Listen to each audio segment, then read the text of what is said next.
Eu estava grávida. E ele tentou tirar minha vida enquanto eu dormia. O mesmo homem que dizia que me amava com a alma, o mesmo que beijava minha barriga com promessas sussurradas, o mesmo que chamava nosso filho de milagre. Eu acordei com o cheiro do medo, antes mesmo dos olhos se abrirem. Algo no quarto estava diferente. O ar pesava como se o teto quisesse cair sobre mim. Não ouvi passos. Não ouvi ameaça. Ouvi só o silêncio dele, parado ao lado da cama, me olhando como se eu fosse um erro, como se eu tivesse destruído algo dentro dele só por existir. Em uma das mãos, ele segurava algo. Não vi direito. Não quis ver. Mas o frio que subiu pela minha espinha foi mais claro que qualquer luz. Fingi que não vi. Fingi que dormia. Minha respiração virou mentira. Meu coração virou martelo. E ele se aproximou mais, devagar, como quem acaricia antes de quebrar. Eu pensei no bebê. Naquele instante não pensei em mim. Pensei só nele. No que carregava em mim. No que era metade de mim e metade dele. E talvez fosse isso que ele quisesse apagar. Porque alguns homens não suportam aquilo que nasce quando já não controlam mais. Esperei ele se afastar por um segundo. Me virei lentamente, com um susto contido nos ossos, e disse o nome dele, baixo, como uma oração dita por medo e não por fé. Ele paralisou por um instante. E ali eu vi, nos olhos dele, não era amor o que tinha.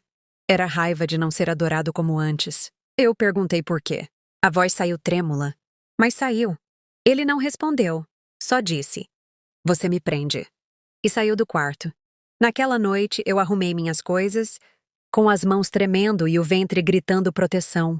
Saí em silêncio, pela porta dos fundos, com o mundo nas costas e o futuro no ventre. Fui embora como quem foge do incêndio, levando o coração nas mãos. Mas algo em mim mudou. O medo deu lugar a uma fúria mansa, uma vontade de sobreviver que queimava mais do que qualquer desejo de vingança. Eu o denunciei, sem gritos, sem lágrimas públicas, só com verdades alinhadas como navalhas em papel. Contei tudo. As ameaças veladas, os olhares cortantes, as palavras que antes pareciam amor e hoje soavam como sentença. E ele caiu. Não por mim, mas por ele mesmo. Porque monstros, quando expostos à luz, se desfazem na própria sombra. E eu continuei, com o corpo marcado, com a alma costurada, com um filho que nasceu meses depois, com os olhos dele, mas com a minha força. Hoje, quando alguém me pergunta se eu o amei, eu sorrio pequeno e respondo: não.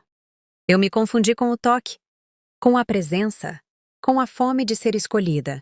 Mas amar não era aquilo. Porque quem ama não tenta apagar o que ajudou a criar. Quem ama não transforma o sono em ameaça, não transforma a gravidez em sentença, não transforma a mulher em alvo. E eu não sou mais o alvo de ninguém. Sou mãe, sou sobrevivente, e sou o fim da história que ele tentou encerrar antes da hora. Anos se passaram. E mesmo assim, às vezes acordo com aquele mesmo peso no peito, como se a noite ainda escondesse a mão dele ao lado da cama, como se o vento soubesse sussurrar o nome que eu jurei esquecer. Meu filho cresce com a luz nos olhos, com um sorriso que tem traços dele, mas sem o veneno, sem o vazio, sem o peso. Ensinei a ele tudo o que não tive tempo de aprender antes. Que o amor não prende, que carinho não fere, que presença não é controle. A vida seguiu em pedaços remendados, com noites insones, mas com manhãs cheias de força.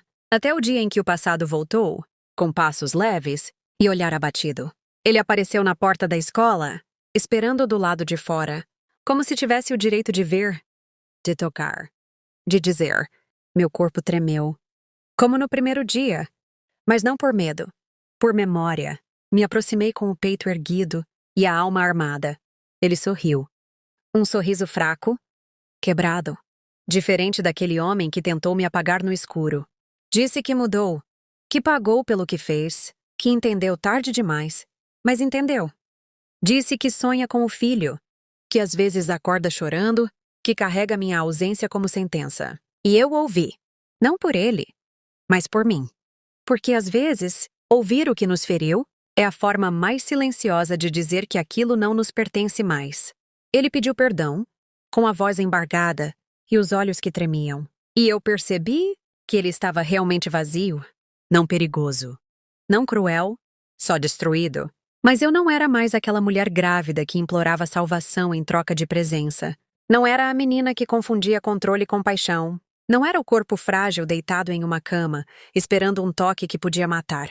Eu era inteira, cicatrizada, preenchida pela única coisa que ninguém me deu: amor próprio. Ele perguntou se podia ver o filho, e eu respondi com um silêncio que doeu mais do que qualquer não. Porque algumas pessoas não merecem segunda chance. Não porque não mudaram, mas porque destruíram o direito de voltar. Naquela noite, olhei meu filho dormindo, com as mãos pequenas sobre o peito, respirando em paz, como quem nunca soube o que era medo.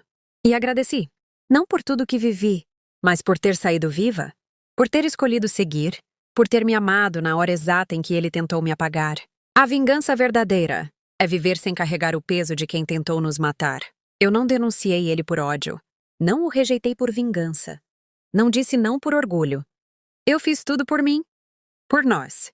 Pela mulher que renasceu do sangue e pela criança que nasceu da dor, mas trouxe luz. Hoje, quando penso nele, não sinto raiva. Sinto pena, porque eu aprendi a amar. Mas ele ainda precisa aprender a existir.